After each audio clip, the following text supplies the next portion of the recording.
All right, let's talk about the humanitarian situation in Ukraine 1 year into the war. I'm joined by Matthew Stearns. He is Country Director for Ukraine for the International Medical Corps. He's in Kyiv, and thanks so much for being with us. We talk daily about the battlefield, but what are the most pressing humanitarian issues and needs that you're seeing right now?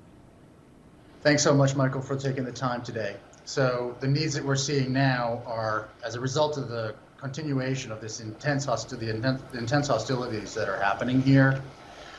We see devastated healthcare systems, massive population displacement, particularly vulnerable groups that are having difficulty accessing humanitarian services. I'm talking about elderly folks, people with disabilities, women and girls who are especially vulnerable during wartime conditions. And so we're seeing these numbers increase. The latest estimates from the UN, we're looking at about 17.6 million people in need of critical humanitarian assistance. To date, that's a stunning number. I wanted to ask you this too. There are the physical needs that you deal with, but I know you also place a great deal of importance on the mental health aspect of civilians. Incredibly important and acute situation here, Michael.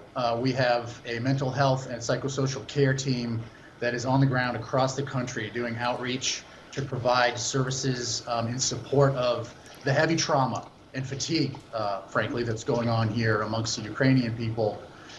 We are proud of the outreach that we've done. International Medical Corps has reached 15,000 people with its mental health care outreach. This is an ongoing problem. We anticipate it's going to increase as the conflict continues.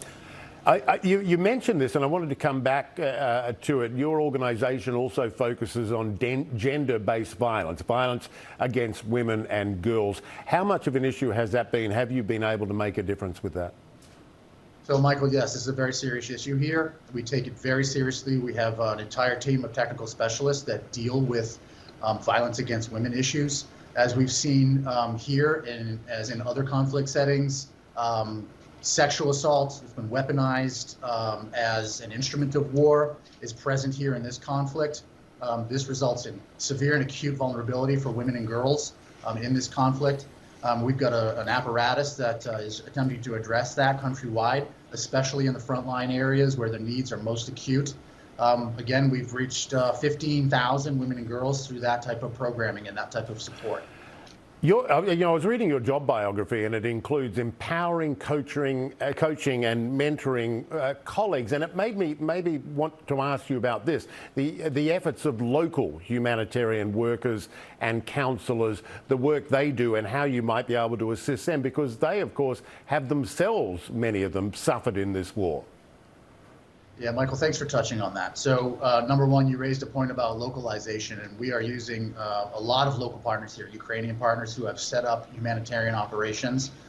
We support a number of them, both on the violence against women efforts, the interventions that we're supporting there, and then on the mental health and psychosocial care piece, especially for the providers of care.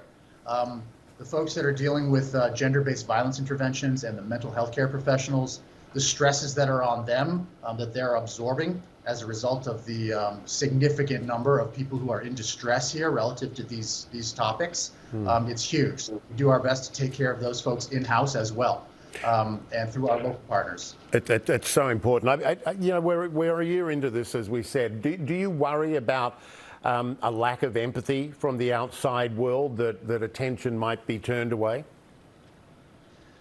Michael, the generosity and support that we've seen so far from the international community here has been, frankly, humbling. I know there are competing catastrophes that we're looking at, so I want to acknowledge what the people of Turkey and Syria are going through right now as a result of the earthquake there.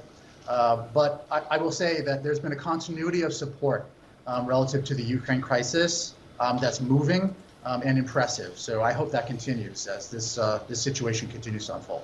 Matthew Stearns, International Medical Corps, thanks so much for the work that you and your colleagues are doing there in Ukraine. It's valuable. Thank you so much, Michael. Happy to talk with you today.